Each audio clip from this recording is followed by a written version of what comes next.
ओम नमः शिवाय। श्री शिवाय नमस्तुभ्यम। अभी यहाँ पर चर्चा है कि श्री हरि को सृष्टि की रक्षा का भार एवं भोग मोक्ष दान का अधिकार देकर के भगवान शिव अंतर्ध्यान हो जाते हैं। तो यहाँ पे भगवान विष्णु कहते हैं कि हे करुणानिधे, हे जगन्नाथ शंकर, मेरी एक बात सुनिए। मैं आपकी आज्ञा के अधीन रह करके सब कुछ करूंगा। पर्णवाक्षर में ये तीनों एक, हालांकि आपस में सब तीनों एक ही हैं, लेकिन फिर भी भगवान विष्णु शंकर भगवान को कहते हैं कि मैं आपकी आज्ञा के अधीन रह करके सब कुछ करूंगा। हे स्वामी, जो मेरा भक्त होकर के आपकी निंदा करे उसे आप निश्चय ही नरकवास प्रदान करें। बड़े ध्यान देने योग्य बात है महाराज यहाँ पे।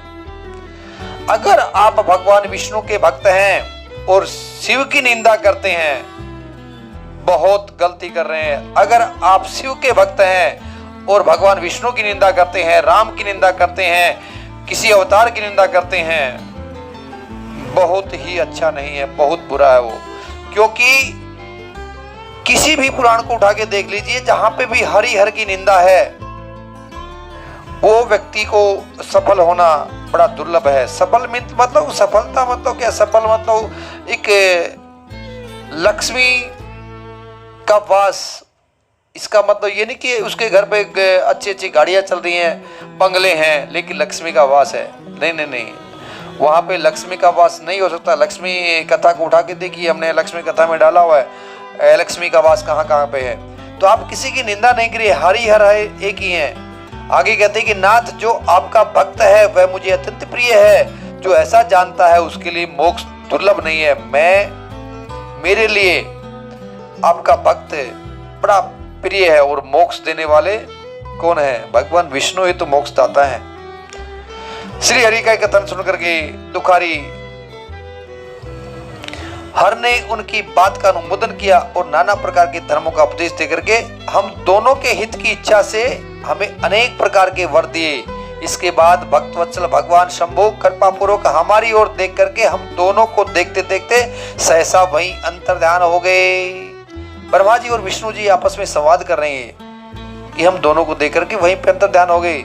और तभी से इस लोक में लिंग पूजा का विधान चालू हुआ है। लिंग में प्रतिष्ठित भगवान शिव भोग और मोक्ष देने वाले हैं। आप लिंग की पूजा करके तो देखिए, भोग और मोक्ष प्रदान करने वाले हैं। शिवलिंग की जो वेदी या अर्घा है वह महादेवी का स्वरूप है। जहाँ पे शिवलिंग स्थापित है, वो जो नीचे का जो हिस्सा है, नीचे का जो पोर्शन है, वहाँ पे तो साक्षात पार्वती है, वहाँ पे तो साक्षात महादेवी विराजमान है। और लिंग है वो साक्षात महेश्वर का है। लय का अधिष्ठान होने के कारण भगवान शिव को लिंग कहा गया है, क्योंकि उन्हीं में निखिल जगत का लय होता है। हे मामुने, जो शिवलिंग के समीप कोई कार्य करता है उसके पुण्य फल का वर्णन करने की शक्ति मुझ में नहीं है। अध्याय 10 में ये बातें लिखी हैं। जो शिवलिंग के समीप कोई भी कार्य करता है उसके पुण्य फल का वर्णन करने की शक्ति मुझ में नहीं है। विष्णु भगवान कहते हैं ये बात। आप शिवलिंग के समीप, शिवलिंग के पास जाइए, शिवलिंग के पास जाकर के पुण्य कर्म किए, उसके पुण्य का फल कितना बड़ा है कुछ नहीं वो कह सकते। ये तो भगवान विष्णु कह रहे हैं यहाँ पे। आगे यहाँ पे शिव पूजन की विधि और उसका फल का वर्णन है। ऋषि बोलते हैं कि हे व्यास शिष्य महाभाग सूत जी, आपको नमस्कार है। भगवान शिव की बड़ी अद्भुत और परम पावन कथा सुनाई आपने। हे ध्यानदे, ब्रह्मा जी और नारद जी के संवाद के अनुसार आप हमें शिव पूजन की विधि बताइए। हमें शिव पूजन करने की विधि बताइए जिससे यहाँ भगवान शिव संतुष्ट होते हैं। ब्राह्मण, क्षत्रिय, वैश्य और शूद्र सभी शिव की पूजा करते हैं। वह पूजन कैसे करना चाहिए? आपने व्यास जी के मुख से इस विषय में जिस प्रकार सुना वही हमको बता दीजिए। तो जो भी शिव महापुराण कथा क्या कहती है, यहाँ पे सूत जी उनके इस संवाद की बातें करते हैं। तो ब्रह्मा जी कहते हैं कि नारद, मैं संक्षेप में लिंग पूजन की विधि बता रहा हूँ, सुनो। जैसा पहले कहा गया है वैसा जो भगवान शंकर का सुख में निर्मल एवं सनातन रूप है उसका उत्तम भक्ति भाव से पूजन करें।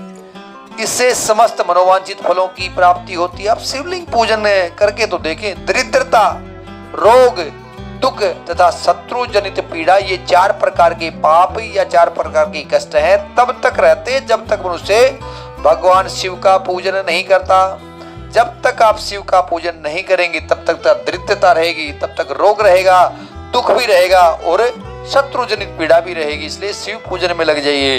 भगवान शिव की पूजा होते ही सारे दुख विलीन हो जाते हैं, समस्त सुखों की प्राप्ति हो जाती है। तच बचा समय आने पर उपासक की मुक्ति भी हो जाती है। जो मानव शरीर का आश्रय लेकर के मुख्यतः संतान सुख की कामना करता है, उसे चाहिए कि वह संपूर्ण कार्यों और मनोरथों के साधक महादेव की पूजा करे। महाराज पंडित जी उपाय बताओ, हमारा लड़का हमारी बात सुनता नहीं है। तो क्या बोल रहे हैं, संतान सुख की कामना करते हो, संतान की तरफ से आप सुख चाहते हो, भगवान शिव की पूजा में लग जाओ, साधक महादेव की पूजा करे। पंडित जी उपाय बताने की जरूरत ही नहीं है, ये तो व्यास जी ब्रह्मा जी ये बता रहे हैं नारद जी को। तो आप इन पे अपने ग्रंथों पे विश्वास करके तो देखें। आगे सुबह उठ करके दंत धावन की, जो अपना दंत धावन की हर एक पुराणों में वर्णन आता है। उसके बाद देखिए हमको दातुन कब नहीं करनी चाहिए उसका भी यहाँ पे वर्णन किया कि षष्ठी छठी के दिन, प्रतिपदा मतलब एकम, अमावस्या, नवमी और जिस दिन आप व्रत कर रहे हैं और सूर्यास्त का समय है, रविवार है तथा श्राद्ध का दिवस है, ये दंत धावन के लिए वर्जित है। इसमें दातुन नहीं करनी चाहिए। दंत धावन मतलब कि आप दांतों को तो धोना है क्योंकि ये नित्य कर्म में आता है, लेकिन उस दिन आप दातुन नहीं करना चाहिए। जैसे षष्ठी को है वो नीम की दातुन, नीम का त्याग है, ब्रह्म पुराण में भी ऐसा वर्णन आता है। तो इस प्रकार ये आप अगर जिस दिन व्रत करते हैं, जिस दिन श्राद्ध है, तो उस दिन आप ब्रश से या दातुन से दांतों को साफ नहीं करें, बल्कि अपना जो मध्यमा उंगली है उससे दातुन को, अपने दांतों को साफ करें। और जो ये तर्जनी उंगली है उससे भी ये दांतों को साफ नहीं करना चाहिए। उसके बाद कहते हैं कि शिव की पूजा से पहले गणेश जी की और द्वारपालों की, दिक्पालों की भली भांति पूजा करके पीछे देवता के लिए पीठ स्थान की कल्पना करें। मतलब देखिए गणेश पूजन के बिना तो कोई भी देवता पूजन स्वीकार करते नहीं है, क्योंकि ये जो भगवान शिव ने शंकर भगवान ने जब गणेश जी का सिर छेदन किया था तो उस टाइम ये वरदान दिया था। तो गणेश जी की पूजा के बिना कोई भी देवता अपना पूजन स्वीकार नहीं करेगा। फिर द्वारपालों को भी अगर आप शिव मंदिर में जाते हैं तो जैसे ही आप शिव मंदिर में प्रवेश करते हैं तो वहाँ पे जो बाहर द्वारपाल खड़े हैं उन द्वारपालों को भी प्रणाम कर लीजिए। यहाँ पे आप उनको थोड़ा सा हल्के से एक जल के छींटे दे दीजिए या वहाँ पे चावल के अक्षत के दाने छोड़ दीजिए। अब कुछ भी ये छोटी छोटी चीज़ें हैं जो कॉमन चीज़ें हैं, इनको बार बार रिपीट करने की, बार बार दोहराने की जरूरत नहीं है। आचमन करना बहुत जरूरी है। ओम केशवाय नमः, ओम नारायणाय नमः, माधवाय नमः। आचमन की बड़ी महिमा है। कर्मकांड में इसका बड़ा विषय, लंबा विषय पड़ जाता है, इसलिए हम इनको चीज़ों को बार बार इनको उठाना नहीं चाहते। आचमन के बिना भी एक जगह किसी पुराण में वर्णन आता है, भविष्य पुराण में शायद इसका वर्णन है कि बिना आचमन किए भी जो पूजा करते हैं उसका भी फल अधूरा ही रह जाता है। इसलिए जो आचमन करना बहुत जरूरी है। आप 3 बार अपनी दाएं हाथ की हथेली में जल लीजिए और उस जल को ले लीजिए, अपना पी जाइए। ओम केशवाय नमः, ओम नारायणाय नमः, ओम माधवाय नमः बोल करके, और उसके बाद हाथों को धो लीजिए। तो इसको आचमन कहा जाता है। और क्यों करना चाहिए, ये तो बड़ी लंबी प्रक्रिया है। उसके बाद भगवान शिव का ध्यान कीजिए, श्री शिवाय नमस्तुभ्यं बोल करके, हे भगवान मैं आपका ध्यान करता हूँ, मैं आपका ध्यान करती हूँ। और एक कलश का स्थापित करना भी बहुत जरूरी है, क्योंकि बिना जहाँ पे जल नहीं रहेगा तो वो जो पूजा का फल है वो राजा बलि के खाते में चला जाता है। अब आप विष्णु पुराण को उठाइए या वामन पुराण को उठाइए, उसमें ये प्रसंग आता है। तो जहाँ पे भी जल नहीं होगा, कलश नहीं होगा, तो वो पूजा भी अधूरी मानी जाएगी। आप सोचते हो कि हम इतनी पूजा करते हैं लेकिन हमको पूजा का फल क्यों नहीं मिल रहा। देखिए कहीं ना कहीं कमी हो जाती है हमारे पूजा की विधि में। तो इसलिए जो ब्राह्मण जो अपने विधि विधान के साथ पूजा करवाते हैं तो वो कलश को स्थापित करते हैं, और कलश स्थापित करके उसमें कलश में गंगे चैव गोदावरी सरस्वती नर्मदे सिंधु कावेरी जलस्मिन् सन्निधिं करो, सभी सरिताओं का, सभी समुद्रों का जल का उसके अंदर अभिमंत्रित करके उनको उनकी प्रतिष्ठा करते हैं। तो ये कलश की स्थापना भी एक बहुत जरूरी है। लेकिन आप मंदिर में जाते हो तो इसमें मंदिर में इनकी ये सब चीज़ों की जरूरत नहीं। तो घर पे अगर पूजन होती है तो उसके बाद नंदीश्वर का पूजन भी इसमें बताया है कि जब आप पूजन करके भगवान महादेव को जल चढ़ा करके आते हैं तो नंदीश्वर को भी प्रणाम कर लीजिएगा। प्रणाम भी कर लिया तो वो भी आपका मान्य होगा, वो भी आपका स्वीकार किया जाएगा। और श्री शिवाय नमस्तुभ्यम बोलिए, या हमने पहले बताया था ओम बोल करके ओम नमः शिवाय बोल करके, या शिवाय नमः बोल करके। कि स्त्रियों को ओम का जप का अधिकार नहीं है, क्योंकि अगर आप दीक्षित हैं, किसी योग्य गुरु से आपने दीक्षा ले रखी है, तो आप जिसमें मंत्र में अगर ओम आता है, फिर स्कंद पुराण में भी इसका वर्णन आता है।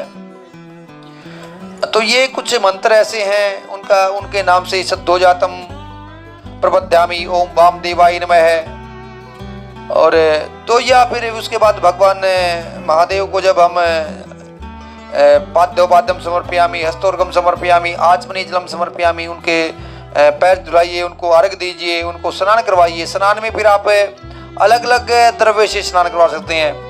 दूध से, फिर दही से स्नान करवाइए, फिर मधु से, घी से, और गन्ने का रस। बोलते कि गन्ने का रस नहीं चढ़ाना चाहिए महाराज। आजकल वाद विवाद जैसे जैसे थोड़ा सा जानकारी होती जाती है तो वाद विवाद में पड़ जाते हैं, और ये तो ग्रंथों में भी लिया है। थोड़ा सा जानकारी हो जाएगी तो ब्राह्मण खुद ही वाद विवाद में फंस जाते हैं, वाद विवाद में फंस जाए। गन्ने का रस का स्पष्ट यहाँ पे वर्णन किया। आप उठाइए पेज नंबर 134 शिव महापुराण और गीता प्रेस का। और गन्ने का रस का जो अभिषेक करने से या गन्ने के रस का जो स्नान करवाने से भगवान का क्या क्या फल मिलता है, वो भी वर्णन आगे भी आता है, बहुत जगह आता है। समस्त अभिष्टों के दाता और हित की पूजनीय महादेव का प्रणव के उच्चारण पूर्वक पवित्र द्रव्यों द्वारा अभिषेक के प्रणव ओम ओम ओम ओम। अगर आप कुछ भी नहीं बोल सकते, ओम का उच्चारण कर करके और भगवान महादेव का अभिषेक करें।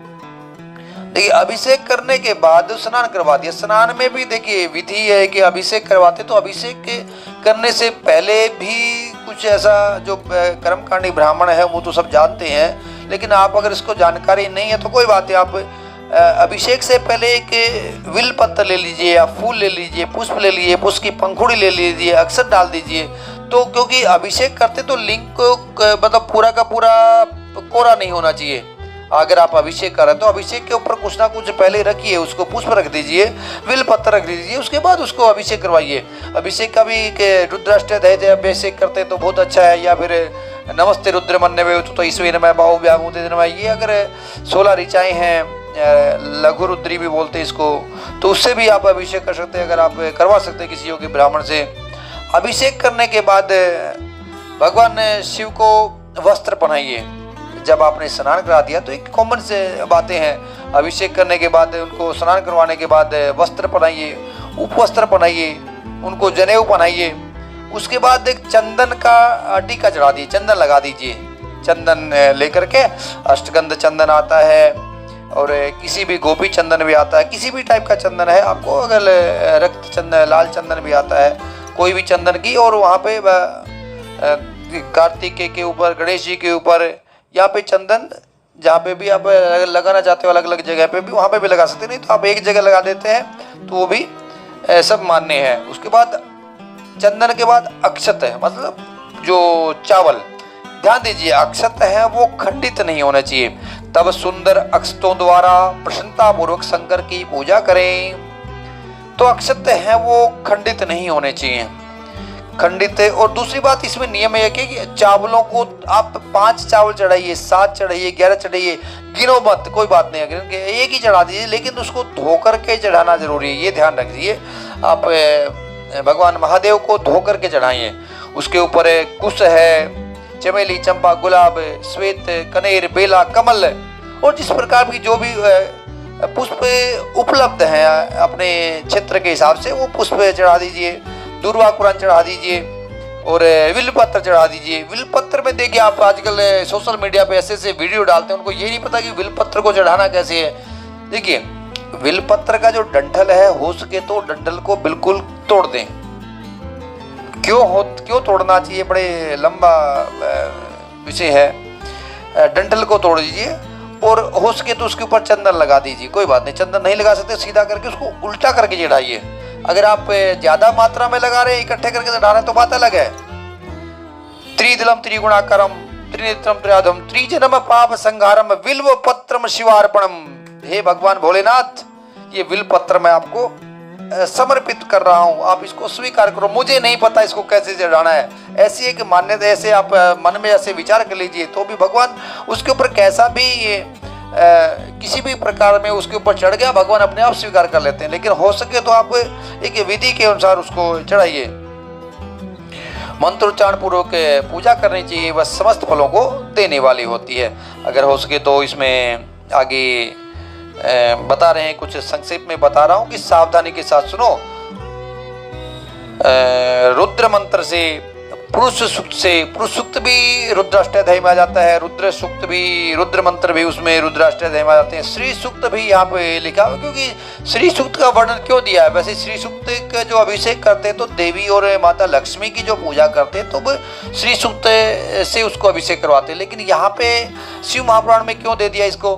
क्योंकि माता पार्वती भी तो एक लिंग के आदि भाग में विराजमान है और दूसरे जो लिंग जो स्थापित है वहाँ पे नीचे है, वो माता पार्वती का एक स्थान है। तो यहाँ पे और फिर भगवान भोलेनाथ की जो कन्याएं हैं, बेटियां हैं, वो भी वहीं पे विराजमान है।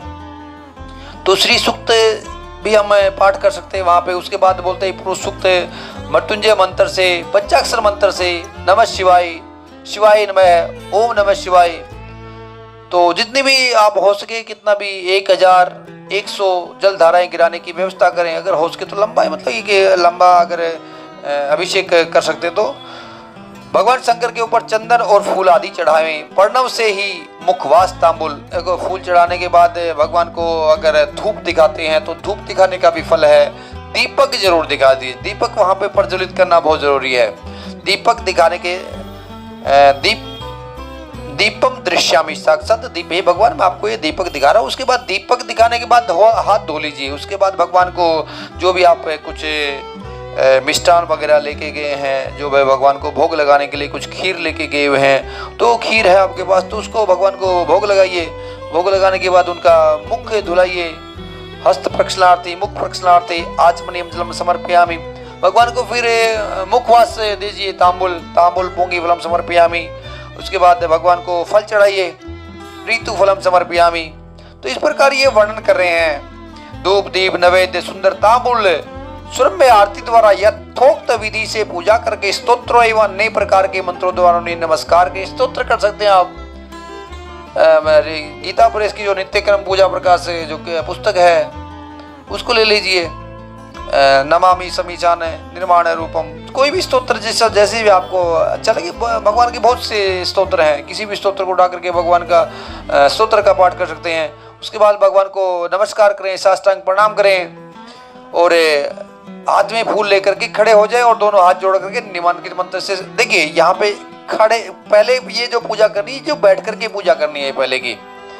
बोलते कहीं कहीं सीधा ले और मंदिर में चले गए और जा करके और जल चढ़ा दिया खड़े खड़े। हो सके तो बैठ करके, और बैठ करके भी आपका जो मुख की तरफ होना चाहिए, जो जहाँ पे जलहरी जो नीचे जो जल बह करके जाता ना पूर्व दिशा के, में जाता हूँ उत्तर दिशा की तरफ। आपके जो पीठ है वो दक्षिण दिशा की तरफ रहेगी, आपका मुख रहेगा उत्तर दिशा की तरफ रहेगा। तो वो जो है आप बैठ करके पूजा करेंगे उत्तर दिशा की तरफ, वो ज्यादा फलदायी रहेगी। आगे भगवान से प्रार्थना करिए, हे कल्याणकारी शिव, मैंने अनजान में अथवा जानबूझकर जो जप पूजा आदि सत्कर्म किए हैं वो आपकी कृपा से सफल हों। अज्ञान आद्यादिदेवा ज्ञान जप पूजादिकम मया कृतम तदस्तु सफलम में कृपया तो शंकर। हे भगवान, जो भी मैंने सत्कर्म जाने अनजाने में जो भी किए हैं उसको आप पूरा करो, उसको आप सफल करो। तो ये भगवान से थोड़ा सा जो इस प्रकार से आप पूजा कर सकते हैं, प्रार्थना करने का। उसके बाद की प्रत्येक जन्म में मेरी शिव में भक्ति हो, शिव में भक्ति हो, शिव में भक्ति हो, शिवे भक्ति ही, शिवे भक्ति ही, शिवे भक्ति भवे भवे, अन्यथा शरणम नास्ति तो मैं वह शरणम मम। और शिव के सिवा दूसरा कोई मुझे शरण देने वाला नहीं। हे महादेव, आप ही मेरे लिए शरणदाता हैं। तो इस प्रकार प्रार्थना करके संपूर्ण सिद्धियों के दाता देवेश्वर शिव का पराभक्ति के द्वारा पूजन करें। विशेषतः गले की आवाज से भगवान को संतुष्ट करें। गले की आवाज से भगवान को संतुष्ट करें। जब कावड़ यात्रा निकलते हैं महाराज, जब कावड़िए जब निकलते हैं, बोल बम बम बम, बोल बम बम बम, वो पूरा बम बम बम बम चलते रहते हैं। बम बम कहाँ से शुरू हो गया? ये कथा में, ये प्रसंग में आगे आता है, जब जो दक्ष का जो गला काट दिया गया था, तो वहां पे फिर जो गला जोड़ा था तो उसने बम बम बम ऐसी आवाज निकाली, तो भगवान महादेव उसी से प्रसन्न हो गए थे। तो इस प्रकार देखिए, कोई भी आप गले से किसी भी प्रकार की थोड़ी सी आवाज निकालते हैं, कभी कभी ताली निकाल करके, ताली बजा करके भी, तो कुछ भी आप उनको स्तुति करके, प्रार्थना करके, ओम श्री शिवाय नमस्तुभ्यम, ये नहीं देखना कि हमको कोई सुन रहा है, नहीं नहीं। आप देखिए, ब्राह्मण जब पूजा करते हैं तो उनके कंठ से देखिए कितनी तेज आवाज निकालते हैं। वो एक स्वस्ति वाचन का पाठ करते हैं तो कितनी तेज से बोलते हैं, कितने स्वर के साथ में लय में बोलते हैं। तो हो सके तो इस प्रकार आप पूजा कीजिए, दूसरे को मत देखिए कि दूसरा हमको क्या बोलेगा, हमको ऐसे ये हो जाएगा तो हमको थोड़ा सा ऐसे लगेगा, वो लगेगा। नहीं नहीं नहीं, आपको अपनी पूजा करनी है, दूसरे को देखने से नहीं। दूसरा हमको कुछ भी बोले, दूसरे से मतलब नहीं है। आगे बोलते हैं कि जो इस प्रकार शिव भक्ति प्रायण होकर के प्रतिदिन पूजन करता है, उसे अवश्य ही पग पग पर सब प्रकार की सिद्धि प्राप्त होती है। उस उपासक का कल्याण होता है। भगवान शंकर की पूजा से उसमें अवश्य सद्गुणों की वृद्धि होती है। ठीक उसी तरह जैसे शुक्ल पक्ष में चंद्रमा बढ़ते हैं। ये मुनिश्रेष्ठ नारद, इस प्रकार मैंने शिव की पूजा का विधान बताया है। अब तुम क्या सुनना चाहते हो? कौन सा प्रश्न पूछने वाले हो? देखिए, यहाँ पर नारद जी को ब्रह्मा जी शिव पूजा की संक्षिप्त विधि बता रहे हैं और आगे पूछते हैं कि आप क्या पूछना चाहते हो। तो फिर से अपना प्रश्न खड़ा कर देते हैं नारद जी। अभी नारद जी आगे पूछते हैं कि हमको तो ये विस्तार से वर्णन करो, आपने जो इसने संक्षिप्त में नहीं जिए। तो फिर कहते कि जो भगवान शिव की भक्ति में तत्पर हैं, जो मन से उन्हीं को प्रणाम और उन्हीं का चिंतन करते हैं, वे कभी दुख के भागी नहीं होते। श्री शिवाय नमस्तुभ्यम, श्री शिवाय नमस्तुभ्यम। हे नारद, किस देवता को कौन कौन से शिवलिंग, जो ये जो अपना जो देवताओं ने जो क्षीर सागर का जो मंथन किया था, तो वहां की भी छोटी सी कथा सुनाते। तो वहां पे किस प्रकार के शिवलिंग है, वो किस प्रकार के शिवलिंग की पूजा करना चाहिए, सप्टिक शिवलिंग की पूजा और अलग अलग शिवलिंग की पूजा, हीरे की या जो भस्ममय लिंग की, तो अलग अलग रत्नमय शिवलिंग की, पाषाण की शिवलिंग की, तो अलग अलग शिवलिंग की पूजा का विधान यहाँ पे वर्णन कर रहे हैं। उसके बाद ब्रह्मा जी कहते हैं कि मैं पूजा की सर्वोत्तम विधि बता रहा हूँ, जो समस्त अभिष्टता सुखों का सुलभ कराने वाली है। देवताओं तथा ऋषियों, तुम ध्यान दे करके सुनो, ध्यान से सुनो। उपासक को चाहिए कि वह ब्रह्म मुहूर्त में शयन से उठ करके जगदम्बा पार्वती भगवान शिव का स्मरण करे। ब्रह्म मुहूर्त वो संत महात्मा बता रहे थे। महाराज, दिन में आप पूजा करेंगे, कभी कभी बोलते ना कि tower all the lines on this route are busy, तो दिन में तो लाइन बिजी हो जाती है। ब्रह्म मुहूर्त में उठिए, बिल्कुल आपका लाइन सेम टाइम मिल जाएगी। ब्रह्म मुहूर्त की पूजा शास्त्रों में वर्णन है। ब्रह्म मुहूर्त, ब्रह्म मुहूर्त, ब्रह्म मुहूर्त में जो ऋषि संत महात्मा तो ब्रह्म मुहूर्त में तो करते हैं। अभी हमारे जैसे गृहस्थी है तो वो तो आराम से उठ करके पता नहीं 8 बजे आते हैं, कभी 9 बजे जाते हैं, कभी 10 बजे आते हैं। ठीक है, तो ब्रह्म मुहूर्त में अपना लाइन क्लियर रहती है, सेम टाइम अपना संवाद हो जाएगा। तो आगे की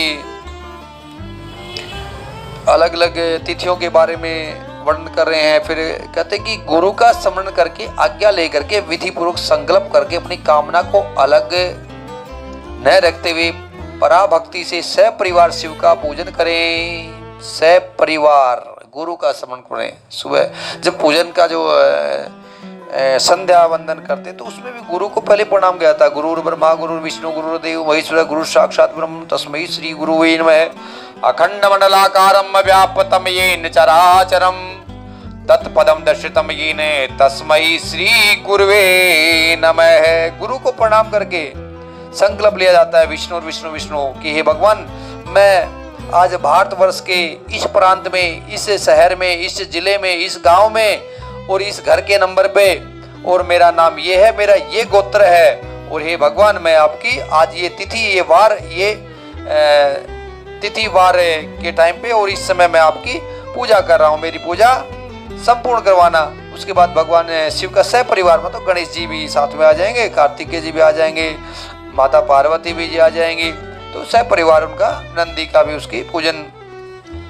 एक मुद्रा दिखाकर सिंदूर आदि उपचार द्वारा सिद्धि बुद्धि सहित विघ्नहारी गणेश का पूजन करें।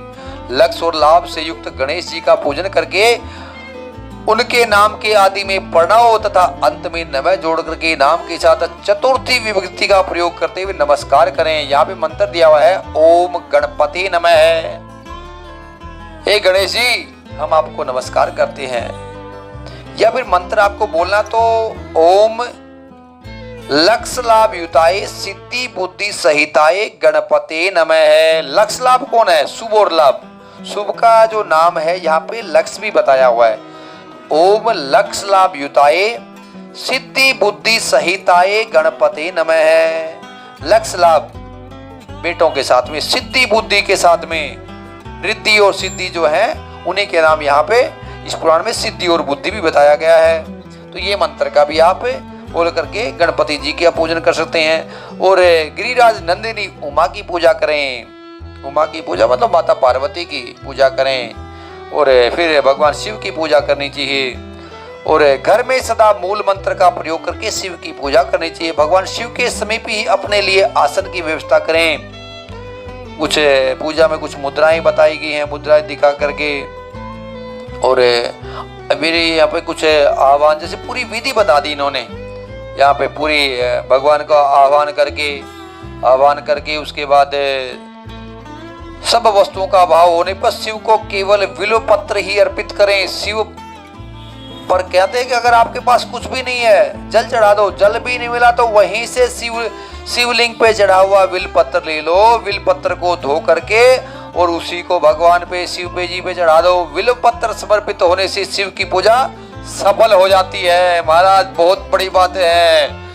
देखिए विष्णु भगवान विष्णु ब्रह्मा जी, क्षमा चाहता हूँ, ब्रह्मा जी नारद को क्या बातें बता रहे हैं कि अगर आपके पास कोई भी सामान नहीं है, आप जल भी नहीं लेके गए, सिर्फ दर्शन कर लिए, दर्शन मात्र से भगवान शिव प्रसन्न हो जाते हैं। और स्पर्श कर लिया, स्पर्श करने से और बड़ा फल मिल गया।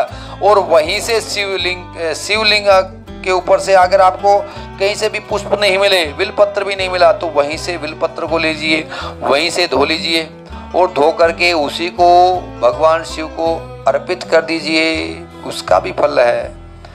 आगे धूप का, दीपक दिखाने का अलग अलग पूरा है। अर्घ के मंत्र दिए हैं, नैवेद्य चढ़ाने का, पुष्पांजलि। ये भगवान मैंने ज्ञान अज्ञान में जो भी मैंने आपकी पूजा की है, आपकी पूजा, आपकी मेरी जो पूजा की है उसको आपकी कृपा से सफल हो। हे भगवान आप ये मेरी पूजा स्वीकार करो। आगे भगवान का अगर घर पे अगर आह्वान किया तो उनको विसर्जन भी जरूरी है। सौ स्थानम गच्छ देवी से परिवार युत प्रभो पूजा काले पुनर्नाथे तव्या आगंतो यामादराथे।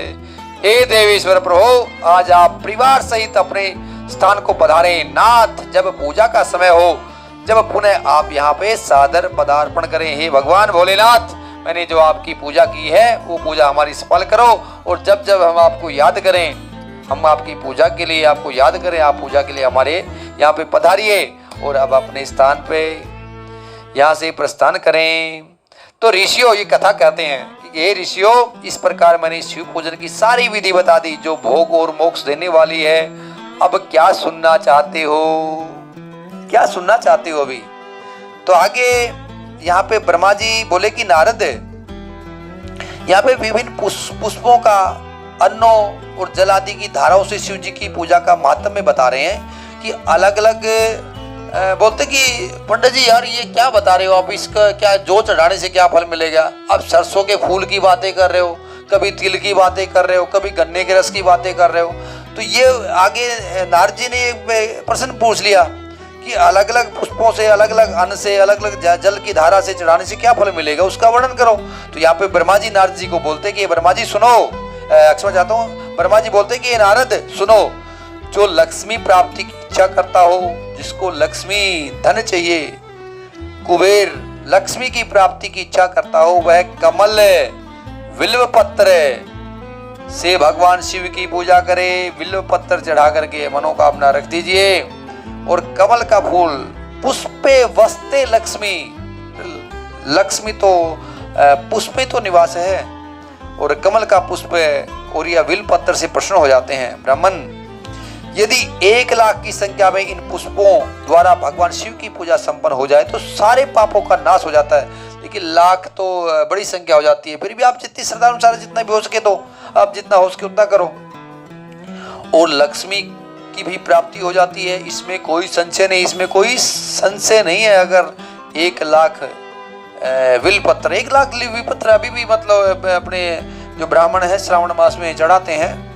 ऐसा कोई वो नहीं है कि पूरा श्रावण मास में ऐसे ऐसे यजमान हैं जो उनको इस प्रकार से ब्राह्मण चढ़ाते हैं बिल्व पत्र। तो ऐसा हो सके तो ऐसा आप कर सकते हैं। अगर आपको लक्ष्मी प्राप्ति की ऐसे कुछ इच्छा है तो कमल के फूल या बिल्व पत्र तो कमल के फूल तो इतने ज़्यादा मिलेंगे नहीं, तो लेकिन बिल्व पत्र आसानी से उपलब्ध हो जाते हैं। आगे कहते हैं कि मृत्युंजय मंत्र का जब 5 लाख जब पूरा हो जाता है तब भगवान शिव प्रत्यक्ष दर्शन देते हैं। ओम त्र्यंबकं यजामहे सुगंधिं पुष्टिवर्धनम् उर्वारुकमिव वन्दनान् मृत्युर्मोक्षेऽमामृतात्। जो मोक्ष की अभिलाषा रखता हो वह 1 लाख द्रव्यों द्वारा शिव का पूजन करे। आयु की इच्छा वाला पुरुष 1 लाख ध्रुवाओं द्वारा पूजन करे। ध्रुवा दूब चढ़ाइए भगवान को। दूब से तो वंशवृद्धि रुकती नहीं है। त्रिदलम त्रिगुणाकारम त्रिनेत्रम जातम त्रिजन्म पाप संहारम बिल्व पत्रम शिवार्पणम। बिल्व पत्र कांडात प्रहंति प्रशस्पुरे एवं ध्रुवे पतनु सहस्त्रिनिस्तेंच। ये तो शाखाएं फैलती जाती हैं। वैसे ही बोलते हैं कि वंशवृद्धि ऐसे बढ़ती जाती है। दुर्वा कुरान से भगवान को बड़ी सभी देवताओं पे चढ़ती है, तो सिर्फ माता पे नहीं चढ़ेंगी, ये ध्यान रख दीजिए। बाकी सभी पे आप दुर्वा चढ़ा करके आप पूजा कर सकते हैं। और जिसे पुत्र की अभिलाषा हो वो धतूरे के 1 लाख फूलों का पूजन करे। पंडित जी उपाय बताओ संतान के लिए। पंडित जी उपाय नहीं बता रहे, यहाँ पे ब्रह्मा जी उपाय बता रहे हैं। किनको बता रहे हैं? नारद जी को बता रहे हैं। भाई आपको संतान चाहिए तो धतूरे चढ़ाओ, भगवान पे प्रसन्न हो जाएंगे। और 1 लाख नहीं चढ़ा सकते तो कभी तो चढ़ाओ, ये भगवान हमको भी संतान दो, हमको भी अच्छे पुत्र दो, हमको भी हमारी वंशवृद्धि करो। आप दुर्वा चढ़ाइए उनके ऊपर, बिल्व पत्र चढ़ाइए और धतूरे के फूल चढ़ाइए। तो देखिए कैसे भगवान मनोकामना पूरी करते हैं। आगे कहते हैं कि तुलसी दल भगवान के ऊपर नहीं चढ़ती है। बिल्कुल हम भी सहमत हैं इसके ऊपर, लेकिन यहाँ पे पेज नंबर 144 पे स्पष्ट लिखा हुआ है यदि तुलसी दल से शिव की पूजा करे तो उपासक को भोग और मोक्ष दोनों सुलभ होती है। तुलसी दल शिवरात्रि और जो प्रदोष है उस दिन आप तुलसी की जो मंजरी है केवल मंजरी और मंजरी के साथ तुलसी दल हो सकता है, नहीं तो मंजरी से पूजा कीजिए। तो भगवान शंकर तुलसी की जो मंजरी से शिवरात्रि के दिन पूजन करते हो बहुत प्रसन्न होते हैं। उसके बाद लाल और सफेद आंख जो आंकड़ा होता है उसे आंकड़े के फूल भगवान को चढ़ाइए। समी पत्रों से पूजा करके मनुष्य मोक्ष प्राप्त करता है। समी पत्थर है, समी पत्थर देखिए अलग अलग प्रजाति हैं यहाँ पे। अगर आप हरियाणा राजस्थान से बिलोंग्स करते हैं, संबंधित उस क्षेत्र से हैं, तो वहाँ पे अपने जो एक जाटी का वृक्ष आता है, तो जो जाटी का वृक्ष है उसी को समी पत्थर, उसी के पत्ते ले लीजिए और उसी के पत्तों से गणेश जी पर चढ़ाइए। एक बार तो आपका गणेश पुराण क्या कहता है कि एक बार दुर्वा सूख गई थी, क्योंकि गणेश जी को दुर्वा अति प्रसन्न अति प्रिय होते हैं गणेश जी दुर्वा चढ़ाने से।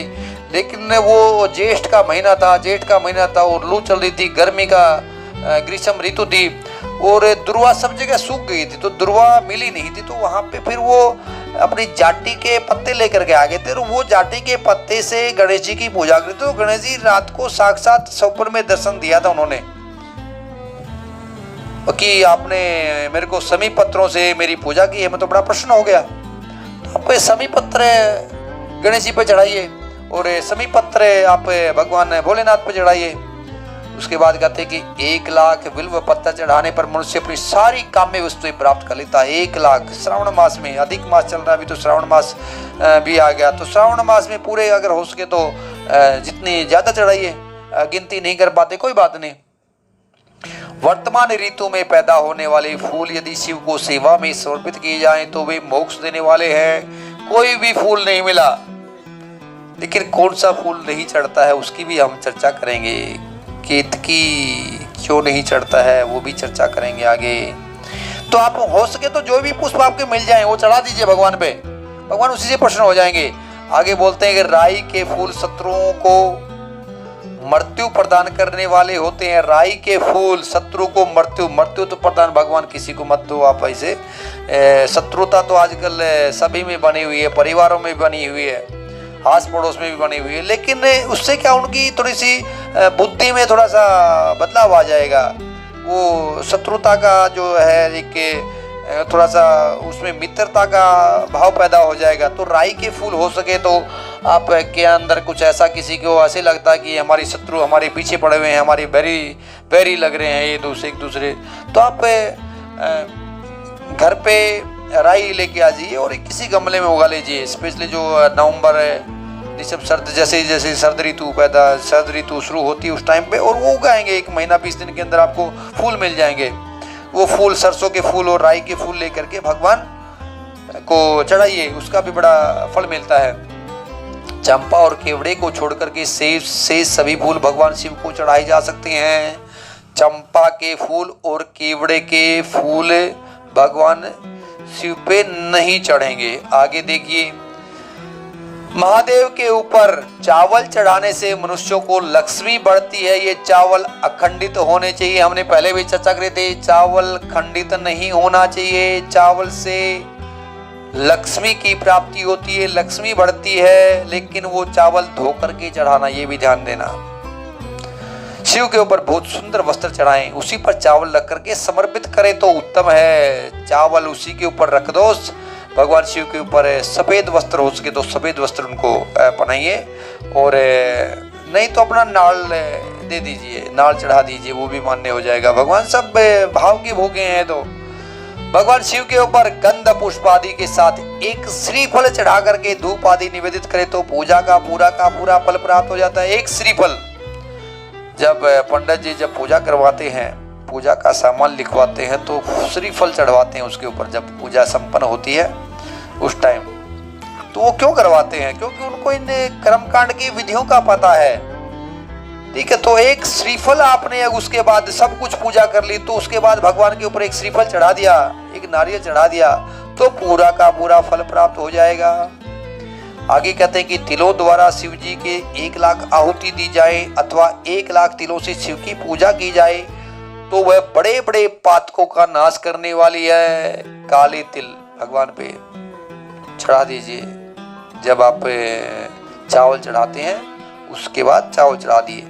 जो द्वारा की हुई शिव की पूजा स्वर्गीय सुख की वृद्धि कराने वाली होती है। जो जब तक आहुति डालते तो आहुति में जो मिलाते हैं, जो की मात्रा कितनी होनी चाहिए, वो जो है वो तिलों से आधे होते हैं। क्योंकि तिल अगर जो 50 ग्राम ले रहे हैं तो तिल 100 ग्राम लिए जाएंगे, क्योंकि ज्यादा अगर जो की अधिकता अधिक होगी तो वो दरिद्रता लेकर के आती है। इसलिए जो विद्वान ब्राह्मण है, कर्मकांडी ब्राह्मण है, वो उसी हिसाब से उसका हवन में क्या सामान डालना है, कितना डालना है, उसी हिसाब से मात्रा लिख करके देते हैं, लिखवाते हो। आगे कहते हैं कि गेहूं के बने हुए पकवान से की हुई शंकर की पूजा निश्चित ही बहुत उत्तम मानी गई है। संतान की वृद्धि होती है, यदि उससे 1,00,000 बार पूजा हो जाए तो संतान की वृद्धि होती है। गेहूं का बना हुआ पकवान, हलवा बनाइए, कभी कभी भोलेनाथ को खिलाइए, नैवेद्यम नैवेद्यामी। मूंग से पूजा की जाए तो भगवान शिव सुख प्रदान करते हैं। ज्यादा भारी दुख में है महाराज, मूंग लीजिए 1 कटोरी के अंदर। और हो सके तो जो बुधवारी अष्टमी आती है, बुधवारी अष्टमी, सोमवारी अष्टमी, बुधवारी अष्टमी को तो मूंग आप गणेश जी के ऊपर भी चढ़ा दीजिए। 1 कटोरी में मूंग की जो मूंग लेकर के, आखा मूंग, और उसके ऊपर अपना विल पत्थर लेकर के और थोड़ा सा गुड़ भी रख सकते हैं, और गणेश जी पे चढ़ा दीजिए। उसके बाद सोमवारी अष्टमी आती है, सोमवारी चतुर्दशी आती है, तो मूंग की एक कटोरी लीजिए, या मूंग पूरी कटोरी नहीं ले सकते कोई बात नहीं, बिलपत्र के ऊपर रख करके और 5-7 दाने भगवान शंकर के ऊपर चढ़ा दिए। हे भगवान शंकर, मुझे नहीं पता क्या करना क्या नहीं करता, ये मूंग की पूजा का वर्णन इसमें शिव पुराण में दिया हुआ है, और हमें दुखों का निपटारा कीजिए, हमारे दुख को काटिए और हमें सुख प्रदान कीजिए, ऐसी कामना करके चढ़ा दो भोलेनाथ। भोलेनाथ प्रसन्न हो जाते हैं, खुश हो जाते हैं। बड़ा इनको तो सीधा प्रणाम करने से ही प्रश्न हो जाते हैं, तो इतने बड़े वो है। उसके बाद बोलते हैं कि अरहर के पत्तों से श्रृंगार करके भगवान शिव की पूजा करें। अरहर की दाल खेतों में कभी कभी अपने किसी क्षेत्र में उगाते हैं, पत्ते ले आइए उनके, कौन सा पैसा लगता है अगर खेतों में खड़े हैं तो, और उसके चढ़ाइए भगवान को। राई के फूल, राई के 1 लाख फूलों का मान 5.5%। राई के फूल हो सके तो राई के फूल, सरसों के फूल चढ़ाइए। आगे लिखते हैं कि भगवान, अगर कोई व्यक्ति जबर मतलब कि बुखार से पीड़ित है, उसको बुखार नहीं जा रहा, तो क्या कहते हैं कि जबर में जो मनुष्य प्रलाप करने लगता है उसकी शांति के लिए जलधारा शुभ कारक बताई गई है। भगवान शंकर के ऊपर जल चढ़ाइए, अभिषेक कीजिए, और वो जल है वो हल्का सा एक कटोरी में, एक अंजलि में लेकर के, कटोरी में लेकर के, और उसको आप उसके जो जिसके ताव आया हुआ है, जिसको बुखार आया हुआ है, उसके माथे पे थोड़ा सा लगाइए। उसको अगर हो सके तो 1, 2, 3 बूंद उसको आचमन करवाइए। ये कहाँ लिखा हुआ है पंडित जी, कहाँ लिखा? आप शिव महापुराण 145 पेज उठाइए, उसके ऊपर सब लिखा हुआ है, उसको देखिए। पंडित जी के ऊपर विश्वास मत कीजिए, तो ब्रह्मा जी बता रहे हैं नारद जी के, इसके ऊपर विश्वास कीजिए। उसकी शांति के लिए जलधारा शुभ कारक बताइए। शतरुद्रीय मंत्र से, रुद्री के 11 पाठों से, रुद्र मंत्रों के जप से, पुरुष सुख से, 6 ऋचाओं वाले रुद्र सुख से, महामृत्युंजय मंत्र से, गायत्री मंत्र से, और शिव के शास्त्रोक्त नामों के आदि में प्रणव और अंत में नमः, ओम नमः शिव। कोई भी आपको जो भी मंत्र आता है, श्री शिवाय नमस्तुभ्यं, कुछ भी मंत्र आता है, आप बोल करके बस भगवान को चढ़ाते रहो और भगवान अर्पित करते रहो। सुख और संतान की वृद्धि के लिए जलधारा द्वारा पूजन उत्तम बताया गया है। 1 लोटा जल सभी समस्याओं का हल। सूर्य नारायण भगवान को दीजिए और 1 लोटा जल बस आप अपने पितरों के नाम का भगवान भोलेनाथ पे चढ़ा दीजिए, और उसके बाद 1 लोटा जल आप सूर्य नारायण को दीजिए। देखिए, अब करके तो देखिए 1-2 महीना कितना बदलाव आता है, उसमें कितना फर्क पड़ता है। एकदम से भक्ति आनी शुरू हो जाएगी। भक्ति आनी शुरू हो जाएगी तो ज्ञान अपने आप आना शुरू हो जाएगा, ज्ञान आ जाएगा, वैराग्य आ जाएगा, और सुख संपत्ति समृद्धि कैसे धीरे धीरे करके बढ़नी शुरू होती है, आप अपने आप उसको महसूस करेंगे। घी की धारा का भी वर्णन है कि घी की धारा चढ़ानी चाहिए, ऐसा करने पर वंश का विस्तार होता है। और कभी कभी हो सके तो दूध, दही, घी, शहद, गन्ने का रस, इनको लेके जाइए, पंचामृत लेके जाइए। आप इन चीज़ों को बड़ी इनका भगवान बड़ा प्रसन्न होकर के, बड़े खुश होकर के इनका रिजल्ट देते हैं। कभी यदि कोई नपुंसकता को प्राप्त हो तो वह घी से शिव जी की बलि बाती पूजा करे तथा ब्राह्मणों को भोजन कराए। ये वंशवर्धी वाली बात जैसे पीछे आ गई थी, तो घी की धारा आप चांदी का दान कर दीजिए। भगवान भोलेनाथ को, शंकरनाथ को आप घी से अभिषेक करवाइए, और थोड़ा सा चांदी का दान एक ब्राह्मण को भोजन करा करके कर दीजिए। और 10,000 मंत्रों का जप का वर्णन है। दूध की धारा, शर्करा मिश्रित चीनी मिला करके, शर्करा मिला करके आप दूध की धारा भी चढ़ा सकते हैं। दूध की धारा चढ़ाने से सारा दुख नष्ट हो जाता है। सुवासित तिल से पूजा करने पर भोगों की वृद्धि होती है। यदि मधु से शिव की पूजा की जाती है, राजक्षमा का रोग दूर हो जाता है। और शिव पर ईख का रस की धारा चढ़ाई जाए तो वह भी संपूर्ण आनंद की प्राप्ति कराने वाली होती है। महाराज, गन्ने का रस का वर्णन कहाँ लिखा हुआ है? पहले भी ले आया था वर्णन, और यहाँ फिर से आ गया। गंगा जल चढ़ाइए, गंगा जल की धारा। हर हर गंगे कावड़ यात्रा, कैसे वो वहां से हरिद्वार से गंगा जल भरते, कहां से? गंगोत्री से गंगा जल भर के लेके जाते हैं, और कहां पे?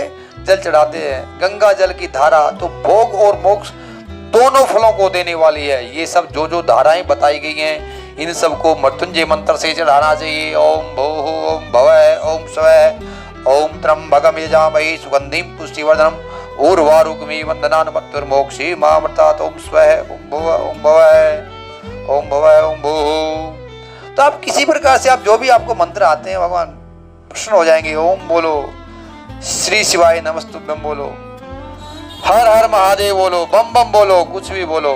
तो ये भगवान शिव है कि हमने जो किस प्रकार पूजा करनी चाहिए, जैसा शिव पुराण में वर्णन था, हमने आपको ये सब बताने की कोशिश करी।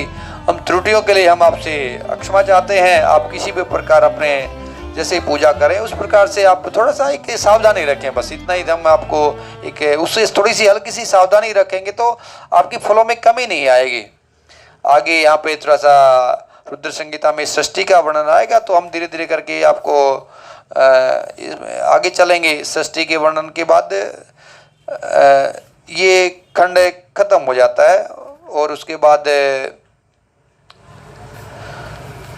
दूसरा खंड शुरू हो जाएगा।